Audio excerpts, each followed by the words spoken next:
Bonjour mes chers frères, je souhaite que la grâce de notre Seigneur Jésus soit sur la vie de chacun d'entre vous et sur votre famille aujourd'hui et pour toujours.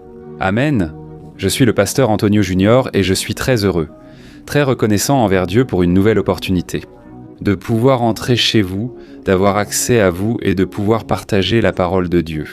Frères, comme vous le savez, ici je ne parle pas de religion.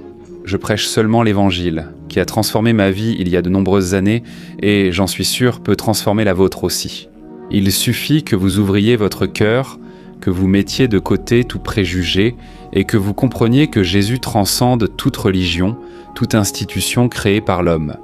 Jésus, Fils de Dieu, est mort, ressuscité et siège à la droite du Père. Aujourd'hui, il intercède pour nous. Je pense donc que votre présence ici n'est pas un hasard.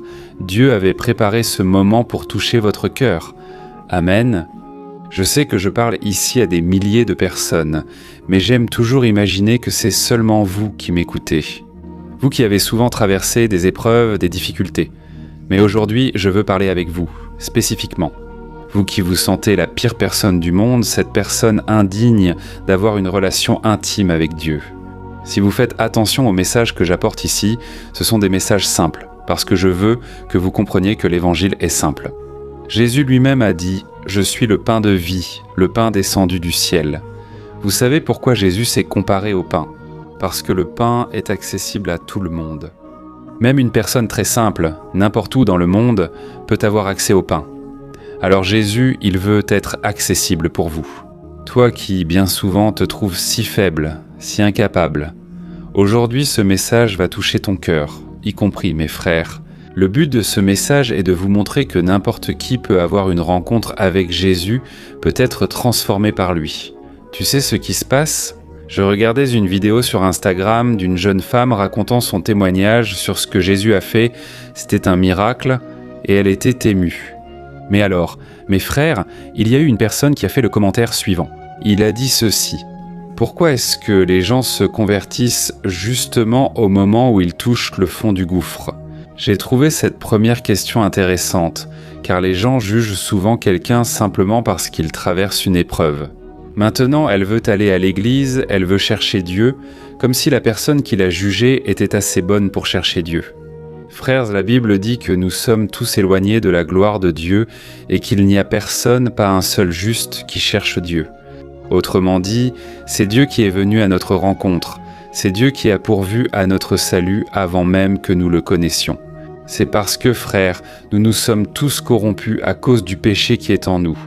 Nous nous sommes égarés comme des brebis perdues, c'est ce que dit la Bible. Mais Dieu nous a aimés d'une telle manière qu'il a envoyé Jésus pour mourir à notre place. Et cela a été la plus grande preuve d'amour que quelqu'un puisse donner. Le juste mourant pour l'injuste, le saint mourant pour le pécheur. Frères, il n'y a pas d'histoire d'amour plus belle ni plus profonde que celle de Dieu pour nous. Amen. Et je veux commenter un autre commentaire que j'ai vu dans cette vidéo où la personne a dit ceci. C'est vrai, tout chrétien, tout évangélique, catholique, il est toujours ex quelque chose. Et la personne se moquait, n'est-ce pas ? Elle plaisantait. Et j'ai pensé, c'est vrai les amis, ça a du sens. Nous avons tous un passé qui n'est pas si merveilleux que ça, n'est-ce pas ? Je dis ça parce que parfois, on a tendance à regarder les apôtres, à regarder les hommes et les femmes de Dieu. Et on commence à penser, waouh, cette personne, elle est compétente, talentueuse, elle est utilisée par Dieu. Et on oublie que nous avons tous un passé. Et donc tout chrétien, si on y réfléchit, c'est vrai, tout chrétien est un ex-quelque chose, ex-menteur, ex-fêtard, n'est-ce pas ? On aimait faire la fête, sortir, s'amuser, ex-buveur, ex-toxicomane. Alors, frères, nous avons tous un passé honteux, un passé dont nous avons honte. Parce que la victoire que Jésus a remportée pour nous a été grande. Et maintenant, nous ne voulons plus de notre vie d'avant. Et cela, si nous nous sommes vraiment convertis, n'est-ce pas ? Et se convertir, frère, ce n'est pas se convertir à une religion, non. Se convertir, ça veut dire quoi ? Tu es sur un chemin, puis tu fais demi-tour, tu changes de direction, et maintenant tu marches sur le chemin de Dieu. Tu marchais vers l'abîme, vers l'enfer, mais maintenant tu vas dans la direction de la lumière, amen. Gloire à Dieu, frère. Aujourd'hui, je veux lire juste un verset, pour ne pas prendre trop de votre temps. Avant tout, je vous demande simplement de cliquer sur s'abonner. À côté, une petite cloche va apparaître. Il est très important que vous cliquiez sur la cloche et sélectionniez l'option Toutes. D'accord ? Je veux t'aider dans ta marche avec Dieu, dans la prière du matin, dans la vidéo de l'après-midi que je publie et aussi dans la prière du soir. Alors viens participer avec moi. Gloire à Dieu, frères et sœurs, je vais lire juste un verset ici et ensuite nous allons déjà commencer à prier. Je veux vraiment que Dieu te bénisse, qu'il te renouvelle et qu'il te fortifie au nom de Jésus. Le verset, frères et sœurs, est dans Isaïe 43:1. Regardez ce qui est écrit. Ainsi parle le Seigneur, celui qui t'a créé, ô Jacob, celui qui t'a formé, ô Israël. N'aie pas peur, car je t'ai racheté, je t'ai appelé par ton nom. Tu es à moi. Amen. Regardez comme c'est puissant, frères et sœurs. Peut-être que vous ne le savez pas, mais le contexte dans lequel Dieu a dit cela, quand Dieu l'a dit, est profond. Vous savez pourquoi ? Dieu vient de dire « Ô Israël, je t'ai racheté, je t'ai appelé par ton nom, tu es à moi ». Mais frères et sœurs, le plus intéressant, c'est qu'à cette époque, Israël était totalement rebelle, complètement détourné des voies du Seigneur. Et même ainsi, Dieu a parlé à son peuple. « Tu es à moi, je t'ai appelé par ton nom, je ne vais pas t'abandonner ». Frères et sœurs, voyez la miséricorde du Seigneur et sa grâce envers Israël. De même, Dieu a aussi de la compassion pour vous. Amen. La Bible dit dans le psaume 103 que le Seigneur a pitié de nous, tout comme un père a compassion de son fils. Parce que Dieu sait que nous sommes poussière, nous ne sommes rien sans Dieu. Amen. Alors Dieu a parlé à son peuple. Précisément à une époque où Israël était rebelle, tourné vers l'idolâtrie, parce que le peuple d'Israël idolâtrait les dieux des autres nations. Et aussi Israël péchait de façon absurde. Vous savez, quand vous perdez cette crainte et alors il n'y a plus rien qui vous retient, Israël pensait ne pas avoir à rendre de comptes à Dieu, laissant le péché et la promiscuité tout envahir. Mais c'est alors que la miséricorde de Dieu s'est manifestée envers ce peuple, à travers le prophète Isaïe. Frères, bien souvent, laissez-moi vous expliquer une chose, nous sommes tellement froids, tellement faibles spirituellement que nous pensons ainsi. La seule chose qui me reste, c'est de payer pour les erreurs que j'ai commises. Dieu ne va pas m'écouter, Dieu ne va pas me pardonner. Frères, ce que j'ai le plus remarqué dans ma marche chrétienne, c'est que plus je me trompais, plus la miséricorde de Dieu me rejoignait, plus la grâce surabondait sur mon péché. Et peut-être que tu penses, comme ça, « Ah, pasteur, alors c'est facile, non ? Tu peux pécher autant que tu veux, et ensuite la grâce de Dieu sera encore plus grande dans ta vie. » Mais frère, Dieu fait cela avec des personnes dont il sait qu'elles peuvent se repentir, avec des personnes dont il sait qu'elles ne veulent pas vivre cette vie-là. Quand tu as cela dans ton cœur, tu sais, le désir de marcher avec Dieu, malgré tes faiblesses, Dieu voit ton intention, il connaît ton intérieur. Et Dieu sait que tu as besoin en fait de motivation, tu n'as pas besoin de condamnation, tu as besoin de compassion, tu as besoin de l'amour de Dieu. Amen. La Bible dit que c'est la bonté du Seigneur qui nous conduit à la repentance. Dieu sait, mes frères, qu'à ce moment-là, on est déjà au plus bas. On n'a pas besoin que quelqu'un vienne encore nous rabaisser. C'est ce qui est arrivé, par exemple, à Job, qui était au fond du gouffre. Il arrachait les plaies de sa peau avec des tessons de tuiles, tant sa souffrance était grande, des maladies sur tout son corps. Il avait perdu ses biens, ses 10 enfants. Et pour aggraver la situation, frère, 3 de ses amis sont venus le voir et ont commencé à dire « Job, si tu traverses que tout ça, c'est parce que tu pèches, tu as un péché caché, tu fais quelque chose de mal. C'est pour ça que Dieu te punit. » Frère, Job n'avait pas à entendre ces bêtises, vous savez. Souvent, on entend cela à l'église, parfois même chez nous, de proches. Mais c'est à ce moment-là, frère, que nous devons regarder vers Jésus. Nous devons comprendre son sacrifice, là sur la croix, qui a justement été fait pour nos péchés. Il savait déjà que nous allions tomber, il savait déjà que nous allions faiblir.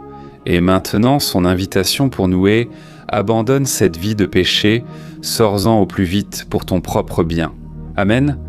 Je sais que Dieu s'adresse à plusieurs ici, qui gardent un pied dans le monde et l'autre dans l'église, restant au bord du précipice. Comme ça, sur le point de tomber. Mais en même temps, tu veux continuer ta petite vie dans le péché. Alors, frère, repentons-nous, ne jouons pas, ne tentons pas Dieu.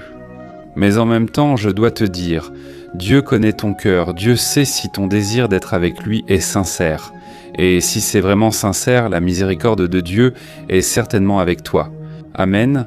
Il va te donner la force jusqu'à ce que tu sois capable de rester debout, inébranlable. C'est pour cela, mes frères, qu'on ne peut pas juger les gens de façon hypocrite, comme si on était meilleur qu'eux. Non. Les gens ont des défauts, et souvent ces défauts sont liés à des choses du passé. Des blessures dans l'âme, un manque de pardon. Les gens répètent souvent les cycles de la famille. Si le père était volage, le fils a tendance à suivre ce chemin. Si le père était alcoolique, le fils a aussi l'habitude d'aller vers les vices. Et nous devons briser ce cycle. Amen. Soyez prêts, frères, à briser tout type de cycle destructeur dans votre famille. Les bonnes choses, tu les prends pour toi, tu les emmènes dans ton mariage, mais les mauvaises choses, il est temps de les briser dans ta vie. Amen. Parfois, la fille suit le chemin de sa mère, qui est une mère qui ne fait que se plaindre, ou parfois, une mère qui ne fait que dépenser de l'argent. Et là, la fille est endettée. C'est juste un exemple ici, vous comprenez, frère, que je donne. Très souvent, on répète les mêmes cycles sans s'en rendre compte. Mais plus on s'ouvre à Dieu, plus l'Esprit Saint travaille en nous. Il nous fait voir les domaines qui ont besoin d'être transformés. Amen, gloire à Dieu. Si Dieu t'a parlé, écris ici dans les commentaires « Dieu a sorti il te tra. Dieu m'a parlé aujourd'hui. Cela va aussi encourager d'autres personnes à vouloir entendre cette parole. Frère, je suis ici avec l'huile de l'onction, et je veux oindre ta vie. Je veux, même à distance, que Dieu brise tout le joug. La Bible dit dans le livre d'Isaïe lui-même que l'onction brise le joug. C'est-à-dire tout ce poids, cette oppression, toute oppression maléfique qui cause, tu sais, confusion, peur, anxiété. Dieu veut enlever cela de toi et il veut mettre le fardeau de Jésus qui est léger et doux. Gloire à Dieu pour cela. Alléluia, frère. Alors, je vais étendre mes mains et tu peux fermer les yeux et nous allons élever notre pensée vers le Seigneur. Et à la fin, je te demande de partager. Beaucoup ont besoin d'entendre ce message aujourd'hui. Au nom de Jésus. Amen, prions. Seigneur, mon Dieu et mon Père, merci pour un jour de plus. Merci, mon Dieu, pour ta grâce, pour ta miséricorde. Merci pour ta faveur, que nous ne méritons pas. Jésus, tu nous aimes avant même que nous te connaissions, et nous t'exaltons pour cela. Merci, Seigneur, pour tout ce que tu as fait dans nos vies. Merci de nous avoir sortis des ténèbres, du péché, de la prostitution, de la promiscuité, de cette vie futile que nous menions, mon Père. Ô Seigneur, je crois qu'aujourd'hui tu as touché de nombreux cœurs, beaucoup de personnes qui ne se sentent pas dignes de ton amour. Seigneur mon Père, révèle-leur ta grâce, ta miséricorde. Surtout lorsque nous avons le plus besoin d'une étreinte, d'une affection, d'une démonstration d'amour. Ô Seigneur, visite tes enfants. En ce moment, j'étends mes mains vers chacun et je te demande, mon Père, que cette onction brise tout joug, le joug de Satan, le joug du péché, le joug de ce monde. Seigneur, ô mon Dieu et mon Père, brise, mon Père, tous les liens de l'ennemi, que toutes les chaînes spirituelles tombent à terre, au nom puissant de Jésus. Combien de mariages maintenant, mon Père, sont en conflit, se disputent-on sans aucune raison, et bien souvent, le diable est derrière tout cela. Le diable étant le fauteur de querelles. Seigneur, mon Père, entre dans cette famille. Cette femme qui pleure maintenant parce que son mari la traite avec mépris ne lui accorde aucune valeur. Cet homme aussi, mon Père, qui se sent mal aimé, cet homme dont les personnes autour de lui ne reconnaissent pas la valeur. Ô Seigneur, mon Dieu et mon Père, je te demande, renouvelle, Seigneur, la joie, renouvelle la foi, l'espérance. Combien de personnes maintenant, mon Père, sont en dépression, sont alitées, n'ont aucune envie de poursuivre leur vie, de courir après leurs rêves, leurs projets. Seigneur mon Dieu, sors-nous de cette vallée, sors-nous du fond du puits et écris une nouvelle histoire pour nous. Seigneur, nous avons besoin de toi, mon Dieu. De la même manière que le Seigneur a transformé la vie des disciples, de la même manière que le Seigneur a transformé la vie de chacun d'eux, qui auparavant étaient en peureux, lâches, faibles, et qui, soudainement, sont devenus des hommes de Dieu, des hommes utilisés par le Saint-Esprit pour guérir, pour libérer, des personnes dont la vie a été transformée. C'est ce que je te demande, mon Père. Fais une œuvre magnifique dans la vie de chaque personne ici. Et cette personne qui n'a jamais remis sa vie à Jésus, Père, reçois cette prière qu'elle fait. Car en ce moment, elle est en train de se repentir de ses péchés. Elle crie vers Jésus, elle demande à Jésus d'entrer dans son cœur et dans sa vie. Ô Jésus, change cette histoire aujourd'hui, pour la gloire de ton nom. et un jour, mon Père, nous serons dans l'éternité pour glorifier ton nom pour toujours. Seigneur mon Père, je prie aussi pour cette personne qui est malade, souffrante dans son corps, atteinte d'une maladie, d'une douleur, Père, qui l'a troublée, qui l'a rendue triste, sans espoir. Jésus, apporte la guérison maintenant. Agis, Jésus. Pose ta main sur ce corps, sur la tête, sur la colonne vertébrale, sur la poitrine, dans toutes les parties. Jésus, touche maintenant et guéris, Jésus. Je suis ici, mon Père, en obéissance à la direction que tu m'as donnée pour oindre les malades, les nécessiteux. Seigneur, mon Père, je te demande, agis, Jésus. Fais un miracle dans cette vie maintenant, et qu'elle reparte d'ici transformée, renouvelée, remplie de joie et d'espérance. Au nom de Jésus, je prie et te remercie. Amen, gloire à Dieu. Alléluia.